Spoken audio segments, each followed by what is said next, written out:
We all have hobbies. There's what we do for money, and then there's what we truly enjoy. Some take stunningly beautiful photographs, some disappear into online games for nights on end, and some compose music in their free time away from work. One of my hobbies is collecting horror stories. Well, not exactly horror stories, but rather intriguing and well-told tales. It's just that there are more of those among horror stories.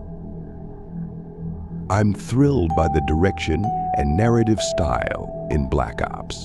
I'm amazed at how skillfully illusion of deception deceives the viewer, but consistently topping my personal top 10 are stories of the eerie, the unknown, and often the unexplainable. Why?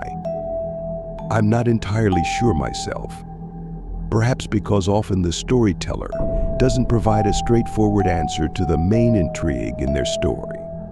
Maybe it's because with their last words, they sometimes shatter the fourth wall, turning a seemingly mundane tale into something truly chilling.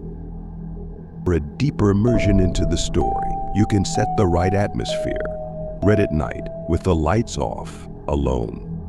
No matter what, it's hard to believe that after reading a horror story, you'd suddenly start getting phone calls like it happened in the scary tale, or that you saw something truly strange in the corner of your room. It's a whole different experience when you hear the story firsthand from someone who's sitting right in front of you.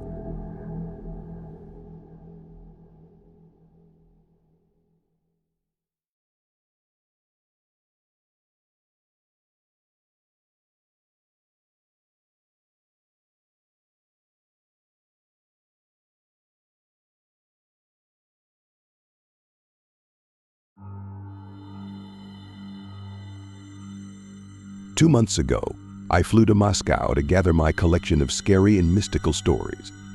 I met a man who was supposed to give me a tour of the city. At first, we only communicated over the phone, but soon there were so many questions that we had to arrange a personal meeting. The man, named Mikhail, was one of those people who really want to appear tough at first glance, but quickly drops that facade once you make a good impression on him. Sitting in a cafe in the city center, we discussed the tour plan, talked about life, about people, about how there are so few honest people nowadays. In passing, I inadvertently mentioned my hobby. For a moment, his expression changed. Now I understand why. But he didn't show it and continued the conversation in a joking, friendly manner. However, from time to time, he nervously bit his lip, absent-mindedly staring into his cup of tea. And finally, he decided to speak up. So, you collect stories? Yes, I nodded, surprised by the turn of the conversation.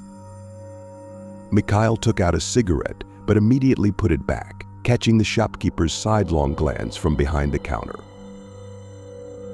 It happened 7 years ago. He began. Back when I still had a best friend.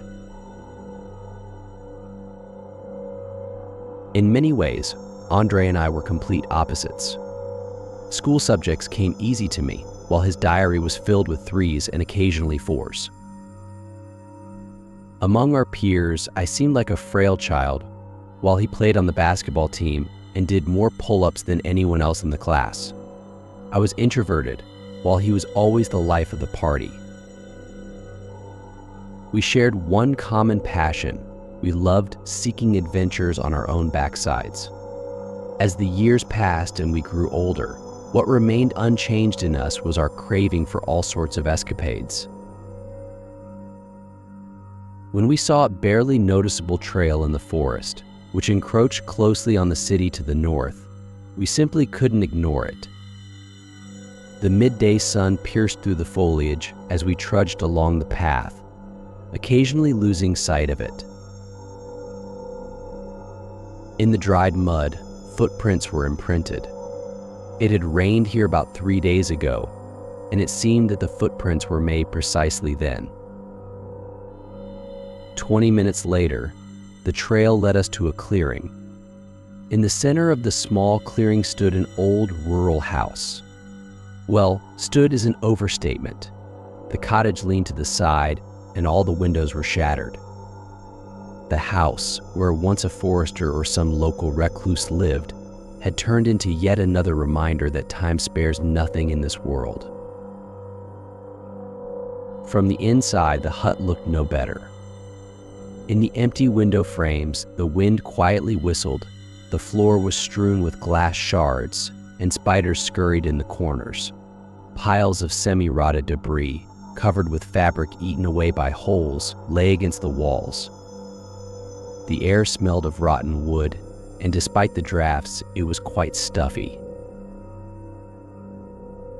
A chain of the same dirty boot prints stretched across the floor. We weren't the first curious visitors here. The interior atmosphere created such a stark contrast with the sun-drenched clearing that I felt uneasy. We spread out into different rooms. Trudging through the crumbling plaster, I examined the sagging couch with springs poking out of it, trying to imagine who had last sat on it and how many years ago. Old abandoned buildings are fascinating in that they offer boundless space for imagination. "Mick, come and see." I heard my friend's surprised exclamation. Andre squatted down, examining something on the floor. "There's a door to the basement here, and the ladder lead there," he said. He felt for the handle on the floor and pulled the door towards him. It yielded readily. Andre peered down. "I can't see anything. It's very dark in here," I said. We didn't have flashlights with us, so we hesitated for a while. Anyway, I was the first to descend. The stairs creaked so loudly that it probably could be heard throughout the forest. "What's down there?" Andre called from above. "I have no idea," I replied, waiting for my eyes to adjust to the darkness. And then I heard a sound that made my hair stand on end. Someone rustled in the dark corner. One might think that some homeless person decided to get some rest in the dark and quiet place, but the blood froze in my veins, not because of that. Along with the sounds of quiet activity, I heard the clinking of a metal chain. Somewhere at the edge of visibility, blurry outlines of a figure resembling a human appeared. And, darn it, I should have run away immediately instead of staring at it. So it wasn't a person. Mikhail fidgeted with a lighter in his hands and nervously bit his lips. It was hard to believe such a thing, but he didn't seem to be embellishing. Anatomically, it was a person. 2 arms, 2 legs, a head. But when he stepped into the lighted area, it was hard for me to imagine that such people live somewhere in the world. The creature was wrapped in tattered rags, covered in dirt from head to toe. It resembled. No, it was a skin-stretched skeleton. Long arms. A massive chain was attached to its ankle, which rattled with every step. Before darting back up, I involuntarily looked into its eyes. What did I see there? Fear. Animalistic fear mixed with aggression and something else. That gaze, it will haunt me in nightmares for the rest of my life. We bolted out of the house like a bullet, and an inhuman scream followed us, morphing into a shriek. Ignoring the shopkeeper, Mikhail took out a cigarette and lit it. I noticed his hands trembling as he brought the lighter to his face. What happened next, I remember vaguely. Somehow we ended up at my place. On the way, I told Andre what I had seen. He worked in the police, and it wasn't the first time he had encountered extreme situations he was quicker to think than me. The chain on the leg indicated that the poor soul was held captive. Whether for ransom or for amusement, who knows, there were plenty of perverts around at that time. Then I understood what I saw in that gaze besides fear. It was desperation and a faint glimmer of fading hope. Hope that someone would pull him out of this hell. The last time I saw something like that was in the eyes of dying wounded when I worked as a doctor in a hot point. Horrifying. By nightfall, Andre decided to leave the house, to gather the task force and visit the cottage again. I, of course, couldn't fall asleep. He promised to tell me everything as soon as the special operation was over. Finishing his cigarette, Mikhail automatically pulled out a second one from the pack and lit it again. The next morning I called him, but his phone went unanswered. Failing to reach him during the day, I raised the alarm at his entire police station.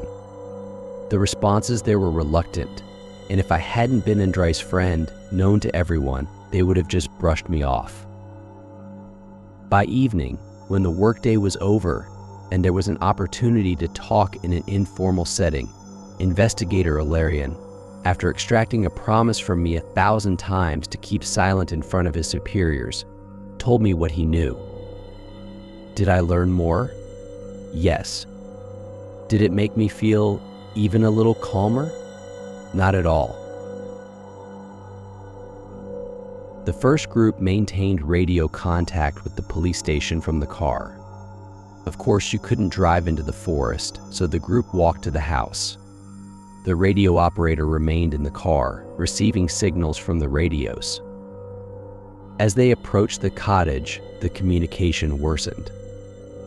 The operatives reported that they were entering the cottage, but after that, it was impossible to make out anything amid the noise and interference.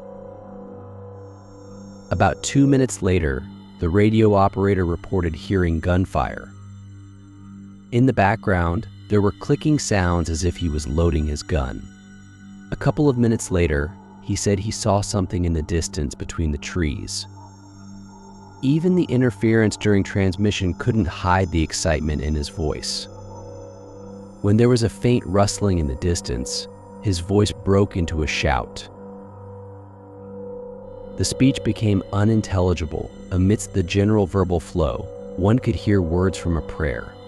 Whatever he saw there, it plunged him into panic, a person who had been taught to maintain composure in any situation for years.